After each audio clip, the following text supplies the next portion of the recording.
what divides opinion in North County Dublin are expansion plans for the airport. Huge employer in that part of the world for Fingal County Council as well. But people who live under the shadow of those runways, much like the shadow of Conor McGregor's towers, not necessarily happy. Anyway, the DAA, who run the airport, they have submitted a planning application to develop a range of new projects on the site. To explain all, Eoghan Corry is with me, owner and editor of Travel Extra. Eoghan, what are in the DAA's plans? Good afternoon and happy Friday, Kieran. Very simply, the bit that will impact on passengers is there will be 9 new gates. They're not going to be a new terminal. We have 2 of those already in Dublin Airport. There's going to be 3 new Aer Lingus gates. That means that aircraft will be able to come over to the terminal to load, and there'll be 6 new ones for Ryanair. There's about 10 or 11 other parts of this plan to do with places for parking, both for aircraft and for cars, but really that's what will impact on passengers. So we're not talking necessarily then about, kind of huge upheaval or huge changes to the airport. These are kind of tweaks. Would that be fair? I don't want to undersell it. Really? Absolutely. I mean, the big question was, would there be a third terminal? It's been trashed out very heavily on media and very much in print, but there isn't going to be a third terminal. There's going to be a very important development in terms of security, centralising Terminal 1 security. That'll have a big impact on passengers. One of the problems that's arisen, we've 3 of the scanning machines where you can leave your liquids and your laptop in your bag in both of the terminals at Dublin Airport. We expect to get Terminal 2 completely to that phase by next year. But Terminal 1, the scanners are a little bit too big for the hall that they're in. They're talking about moving that to the mezzanine section. These are all, location differences. But in terms of the big capital infrastructure that people have been talking about, it's really what I'm talking about. The very bottom of Terminal 2, we're going to get a gate coming out there. People go into Terminal 2, they turn right to go to their transatlantic flights and to their Aer Lingus flights. They're going to have an option to go left for some of those. And then in Terminal 1, we've seen since pandemic, particularly, Kieran, the number of passengers or the proportion of passengers using Ryanair in the airport versus the proportion using Aer Lingus. Ryanair share has been growing. And what used to be Terminal 1, the 100 gates got very, very crowded last summer and the summer before, and we're going to see extension there. So that will be, it'll extend what is an elongated inverted C, which is what the 2 terminals in Dublin Airport look like at the moment.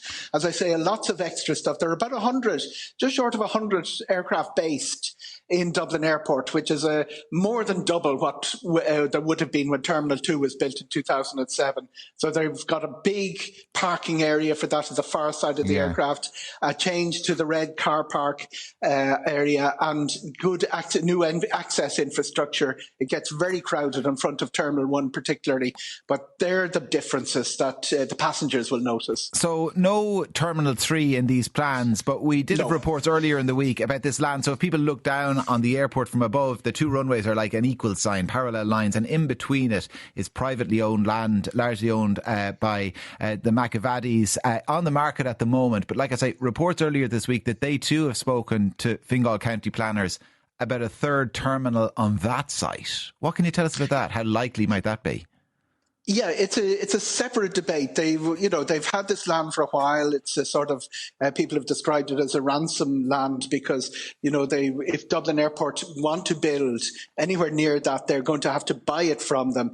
There's been arguments about the price. It's quite clear that there aren't that many other buyers. If there are any other buyers, they say that they're being offered less than they were 10 years ago. So I do expect that to it's being played out in media at the moment. A lot of shouting at each other across print articles and across radio. I do expect that to happen at some stage, but not in this tranche, and possibly not in the tranche afterwards, because we will hit the 40 million that this terminal capacity is built for very quickly. We would have hit it without the pandemic. We would be hitting it right now. So at some stage, they're going to have to talk about that land.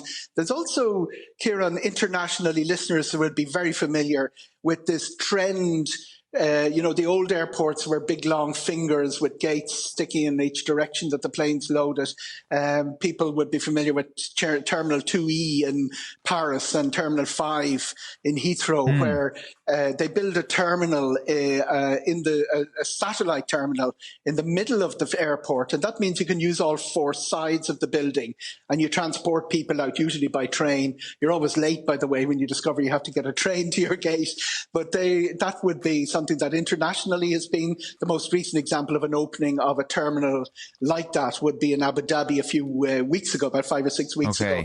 There isn't a plan to do that, but if they start doing that or thinking about that in Dublin Airport, they will have to talk to the McAvadis.